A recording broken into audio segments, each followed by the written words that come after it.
Welcome to the Health with Hashimoto's podcast. This is where you will find true, simple, and sustainable tips on your path to whole health, better energy, holistic wellness. I am here to support you on your journey. And today, we're going to talk about you as the consumer. Usually, I tell you that you are the CEO of your own health, and you are. And this is going to be a little bit related to that, but let's change the wording and talk about you as a consumer. So let's take makeup. Now, I don't really wear makeup, but that's okay. You might. And no matter what, you're going to understand this analogy. Let's say that you walk into your favorite store where you usually get makeup. Now, you might like the high-end makeup. You might like the, dollar section makeup. But you walk in and you have it all in front of you. You get to look at it. You get to analyze the colors. You get to figure out what kind of foundation you want. Do you want the matte one? Do you want the shiny one? Do you want the liquid one? Do you want the powder one? There's so many choices. You evaluate it all. You pick it up off the shelf. You put it in your basket and you go check out. Then you go home and you put it on. That's how it works, right? And if one of them, you get it home and it's defective. Let's say you open it up and it's moldy or it's expired. You're going to go back to the store and you're going to make it right? That's how we work as a consumer. Now let's put that into the world of healthcare. You go to your favorite store to get makeup, but they say, no, wait. First of all, you don't know enough to look at that makeup. We need to pair you with a stylist. And then the stylist is the one to say, you need solid. You can't have liquid. Your skin, your personality, your budget, you need a solid makeup, not liquid. And then the stylist says, you need this specific color. And you're like, well, wait, but it's springtime and I know I'm going to get a tan. So I know that actually I need a shade darker. No, your stylist knows. So they decide what you're going to get. And then they look at your budget and they decide, or maybe even the store will talk to the stylist and the store will say, oh, okay, so this is the color, this is the formula that you picked out, but I know her budget and she needs the high end. Or she can't have the high end. She needs the low end. Oh, she budgeted for the high end? Nope, I don't care. She needs the low end. I don't care how much she is willing to spend on this. She is going to get exactly what we say. And then you finally check out and you pay the stylist, not the store. Well, that would be weird. And then you get home and the makeup is defective. Well, then what are you going to do? The person you paid was not the person who gave you the actual end goods. So how do you make that right? Isn't that totally screwed up? You would never put up with that crazy system for most things that you are a consumer of. And yet, that is what happens in healthcare. In healthcare, you go to your doctor or nurse practitioner or PA. If you're in Canada, you don't even get to decide who that is. There's a 2-year waiting list to get into a doctor. In the US, we think that we have to wait. We don't wait for hardly anything for healthcare in the US. We can go and make a doctor's appointment. And if we don't like that doctor, we can fire them and get a different one. We can even go interview different providers, whether it's nurse practitioners or physicians or physician's assistants. We have so much freedom to pick. In Canada, you could be on a waiting list for up to 2 years for a family practice doctor. And then you could get into that doctor and totally hate their philosophy on medicine. You could totally hate their bedside manner and you're stuck. And honestly, I don't know what it's like in Australia or the other countries where you listen to my podcast. I know that I am in probably 15, I think last I looked, different countries. So I don't know how it works in every country. So back to being a consumer, you go to your provider and then they see you.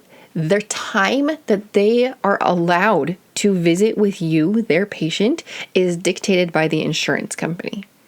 You give you the insurance card to the receptionist. They process it, and then the doctor fills out their billing code, has to check a bunch of boxes. Did you talk to the patient about X, Y, and Z? And if you missed one thing, then it's a different billable rate. It's crazy. And then the insurance company decides what they are going to pay. And then you get the bill. First, you get an explanation of benefits saying this is what we're paying, this is what we're not paying, this is what's being applied to your deductible. So if you haven't met that for the year, then you need to pay everything. There's so many different complicated layers. I think they're complicated. And then you finally get the bill from the doctor's office and you pay that.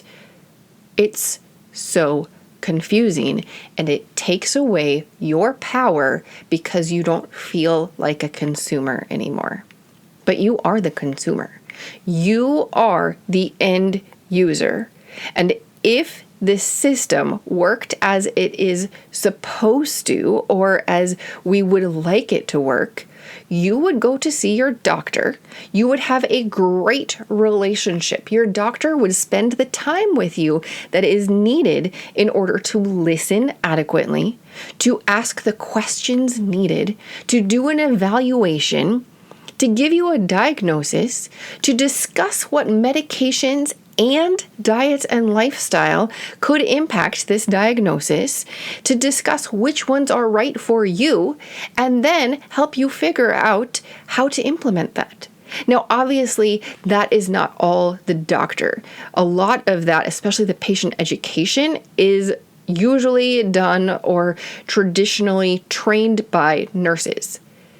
But right now, in healthcare, in the United States, that does not happen. You go in and the insurance company runs the show. They are behind the scenes. We never see a face of the insurance company, but they run the scenes. But you are the consumer. It is your health that's on the line.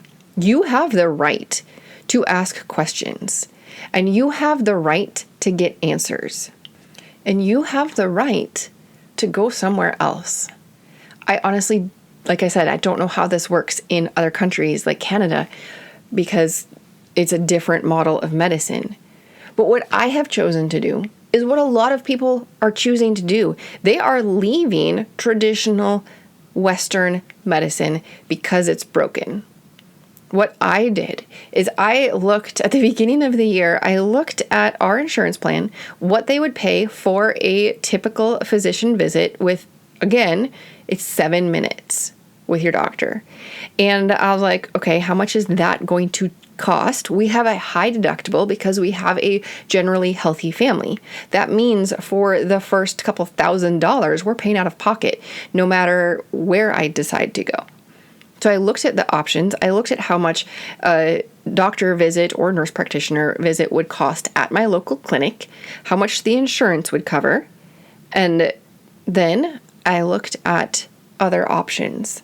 Did you know that there are now physicians, PAs, and nurse practitioners who work outside of insurance? Now, you might be familiar with functional medicine or integrative medicine. A lot of people who have heard of those know that they are outside of insurance. And we've even talked about it on the podcast before. They're outside of insurance because they don't want the insurance company to dictate how much time is spent with each patient, how much education is available, what they talk about. I mean, if you've been on social media over the last couple years, you have heard that doctors are required to talk to you about certain vaccinations. Doctors' offices are reimbursed at higher rates if they have a higher, quote, compliance rate for vaccinations. The more kids and adults they get shots into arms for, the more they get paid back. So, of course, if you get a whole system of people incentivized for a certain thing, of course they're going to push that. So anyway, there are a lot of people who have decided to leave that insurance care model. And you're the consumer. You get to pick. You get to decide am I going to also leave the insurance care model? Now, as far as I know, you are still legally required to carry health insurance. That was the whole Obamacare. You get penalized at tax time if you don't have insurance, if you don't carry it. So how you're going to navigate that, again, is your choice as the consumer. Now, I still carry insurance. I just don't choose to go to a physician that abides by the insurance rules, because when I see my nurse practitioner, we have an entire half hour together. We get to actually, do a little small talk at the beginning. I get to share what's going on, what I've tried, how things have responded. She gets to listen. Did you know that most doctors and nurse practitioners and PAs can diagnose somebody after 90 seconds of listening? They did a study 10, 20 years ago that discovered that 90 seconds of listening, but most providers interrupt after 27 seconds, and that number has actually gone down. 27 seconds. So when I see my nurse practitioner, we have a whole 30 minutes together. She can listen. She can ask questions. And then when together we figure out, okay, this is what's going on. This is what we've tried. I have tried. This is how I responded. This is on the table. These are my goals. Then she gets to say, okay, what about this and this and this? For example, at my last visit with her, we talked about one pharmaceutical that she has me on, which is LDN. It helps lower inflammation. It's been really good for autoimmune problems in general. And it's not used by a lot of typical physicians because the LD stands for low dose. What it is, it's a medication that they give to addicts to get them off of their opioids. It's given to crackheads. But they found out that when they give it in super low doses, it helps with autoimmune problems. It doesn't have anything to do with that I have an addiction or that I abuse prescription medications. The LDN, again, the LD is for low dose, that is used for autoimmune stuff. So she has me on that pharmaceutical. And then she's also monitoring my vitamin D. And we're talking about diet. So we talk about how my body and mind and spirit responded to those things that we talked about at the last visit. And then we talk about how we're going to progress. She said, stay on the LDN. I think it's making a really big difference, and I want to see how it impacts your health over the next couple months. But my goal is to get you off all pharmaceuticals. She straight out said that. When is the last time you heard your provider say, I want to get you off of all pharmaceuticals? It's unheard of. And that's why I love to work with people outside of the insurance care model, because she is looking out for my best interest. She is looking at the whole picture, and she is helping me with a conversation figure out what's the best next step. And when I am done with my appointment with her, I pay her. I pay her directly. And that means that it feels like a consumer relationship. It's like I walked into my favorite department store and I checked out all of the makeup and I figured out exactly what I wanted. And then I went to the checkout and I paid for it. That's what it feels like with my nurse practitioner, because she is outside of the completely broken Western insurance dictated healthcare model or illness care model. And I love it. So where does this leave you? Well, you can look for somebody who's outside of the traditional insurance dictated model. Be aware that because insurance isn't part of the picture, you will pay out of pocket. And sometimes you can take the receipts from your visit and you can give them to your insurance company and say, please apply these to my deductible because I am getting medical stuff done. So I am paying for medical. Please apply this to my deductible. I don't know the ins and outs. I have all of the insurance companies. I don't know if they'll all accept that. Should they? Yes, because you are getting healthcare and you are paying for healthcare, and the work that you're doing is decreasing the amount that insurance would typically pay out. So you're doing good things. Whether they accept that or not, I don't know. We have a long ways to go in our completely broken healthcare model. So you can pick your physician or your provider.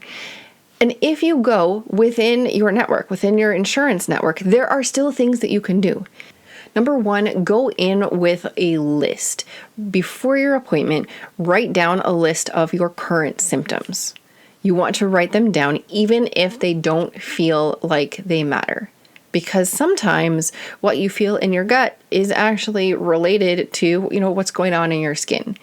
Hashimoto's, everything could be related. Your thyroid impacts every single cell in your body, which means your symptoms could range widely. So make a list of your symptoms. Write down what you've tried and what has happened. Write down your current diet. Most providers will not care about the diet. They don't get any training. I think it's 12 minutes of training in medical school. That's not really very much. So write down what you've tried and then write down your goal. My goal is to feel this way. My goal is to fix this problem. And then also write a list of questions. Because when you are in the doctor's office, first of all, a lot of people have a white coat syndrome. Like their blood pressure goes up when they are at the doctor's office. They can't think straight. They're just stressed. So write down a list. But you know what it's like when somebody is rushing you along.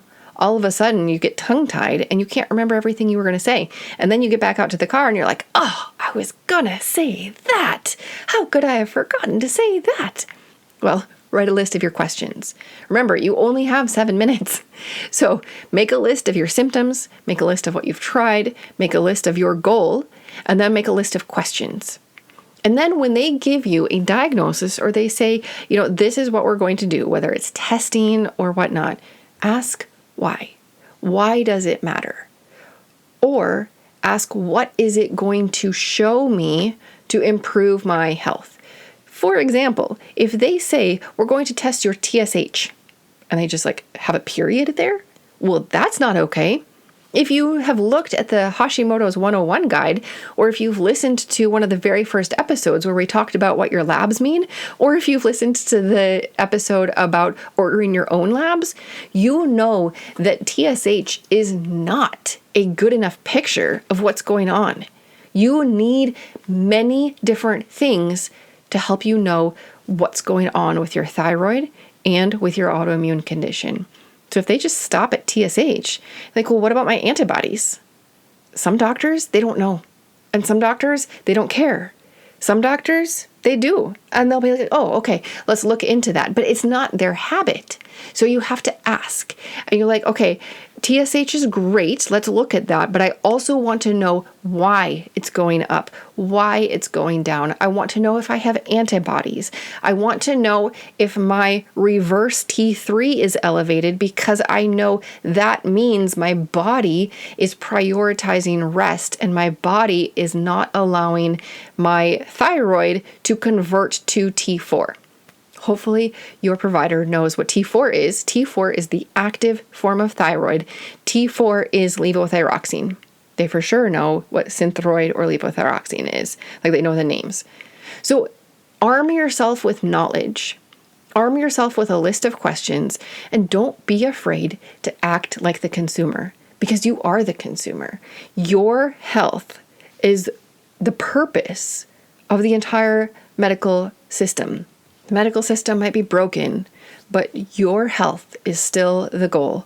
And at the root, that's why your provider went into medicine, was to help you and patients like you to have a healthier life. You don't have to be annoying. You don't have to be a horrible patient in order to get that outcome. You do have to advocate for yourself. And you can do it. I'm telling you right now, you can do it. You can be your own patient advocate. And if you feel like you can't, bring somebody else with you who can, or hire a nurse patient advocate. There are nurses who have left the bedside and now they have a job. They've created their own job of helping patients advocate for their own health. But most of all, know that you are not in this alone. There are people supporting you. There are people who are cheering you on and really want your health to improve. And that's why I'll see you next week on the Health with Hashimoto's podcast, where every single week I help you take steps to have true, simple, and sustainable ways for better health. This podcast is for informational and educational purposes only. Please be sure to discuss any concerns and plans with your trusted healthcare professional.